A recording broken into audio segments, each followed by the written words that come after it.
Ladies and gentlemen, this is the home of healthcare, health and wellness sport. This is Dr. Lewis. If you're new here, kindly subscribe so that our channel grows. And as we grow with you. We bring you all the information about health. We also make sure that we help you unlearn the myths that you've learned all along through the rogue systems of health. And that is our job, to actually make sure that you are at par with us and you understand healthcare in a language that is easier to digest. So welcome on board, and today I'm talking about hormonal imbalance. I've put out a video about hormonal imbalance, but I still get questions about hormonal imbalance. Now, this is the reality, ladies. This is for you. And I'm talking about this because I've also done a live on hormonal imbalance, and you can easily check it out. It's a long live. You can enjoy it. You can learn a lot from it. But this is just a highlight on it. One, ladies have estrogen and progesterone. These are two hormones, and they're naturally produced by your ovaries. And as you age, your ovaries also start to age. So the factories start to shut down slowly and gradually. Now, when your ovaries are failing or when they are deteriorating, what is happening is the levels of these hormones are also going down. Okay? And they're going down in equal measures. But most of the ladies who are experiencing issues with reproductive health, they go to hospital and they're told you have hormonal imbalance. And you've made that a song, hormonal imbalance. I suffer from hormonal imbalance. And then when I ask you what is hormonal imbalance, the answer is always the same. You either laugh or you don't know. Okay?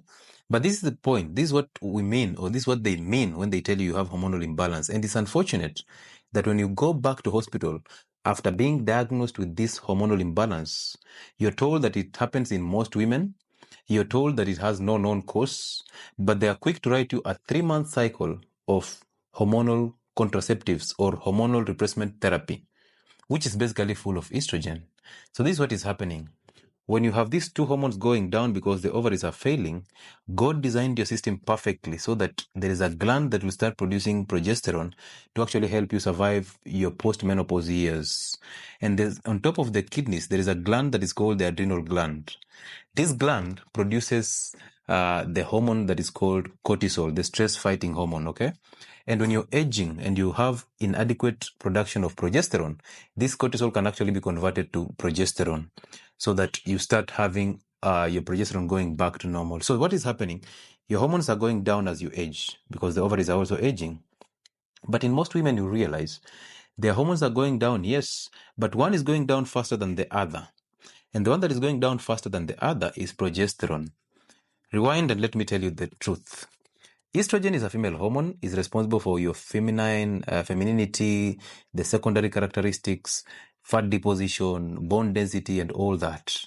But on the extremes, is a very dangerous hormone. On the other hand, progesterone is the fertility hormone. It is the happiness hormone. It gives you these feelings of happiness, and that's why when you're ovulating, the men around you are very comfortable with you. They like who you are. But when you have these estrogens going up, you become so emotional, you become depressed, you become angry, and you are so unbearable. So they don't want you there. So this hormone called progesterone comes in to mask the symptoms of estrogen, actually comes to neutralize the side effects of estrogen. Now remember this, higher levels of estrogen is what we are calling estrogen dominance. This is exactly what is diagnosed as hormonal imbalance. And what are the side effects of this estrogen? Number one is the fibroids. Number two, so basically high estrogen levels is going to lead you to the following symptoms that I'm just mentioning. Fibroids, endometriosis, painful menstruation or lack of menstruation, polycystic ovarian syndrome, the PCOS, the ovarian cysts, the hypertension, weak bones, clots, stroke and heart disease. On the extreme, you will end up getting cervical or ovarian cancer and even breast cancer. So all those are actually side effects of high estrogen in the system. Now, the real situation is this estrogen has to come down so that we have equal amounts of this hormone so that this one can actually neutralize the side effects of this. But what happens when these hormones are going down, that estrogen is always up?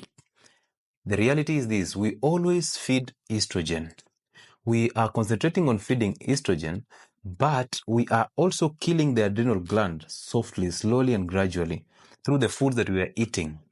So where do we get this estrogen from that we are feeding this estrogen? Number one is, of course, the inflammatory foods that actually kill the adrenal gland so that you cannot produce progesterone to neutralize the side effects of estrogen.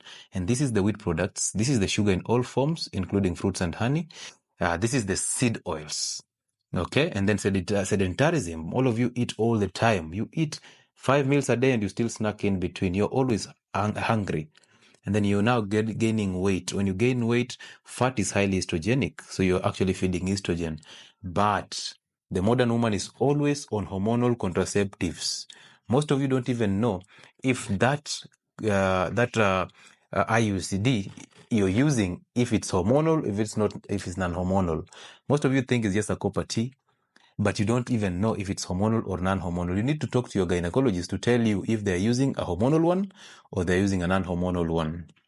Otherwise, I always tell you, birth control is in the hands of the men, so let it be, or let it remain in the hands of the men, unless otherwise. So the hormonal contraceptives are feeding estrogen.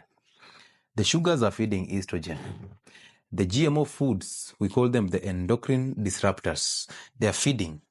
The non-sticky pans that contain the Teflons, the detergents that contain triclosan, you know, of the liquid detergent. So always read the ingredients. You'll see this. The skin products that contain phthalates and the parabens. These are things that actually feed estrogen. And we eat them all the time. The soy products. And I know my friends who take soy every day. And you defend it. This is basically estrogen. Some of the plant-based protein, the grains, contain phytoestrogens. Alcohol is on the list. So all of you are actually feeding estrogen, but you're not feeding progesterone. So you will always have this hormonal imbalance, this high estrogen in the system that I call estrogen dominance. And when you have that, how will you lack any reproductive health issue? If you are in your younger age, fertility problems will also be there. And now obesity is coming in.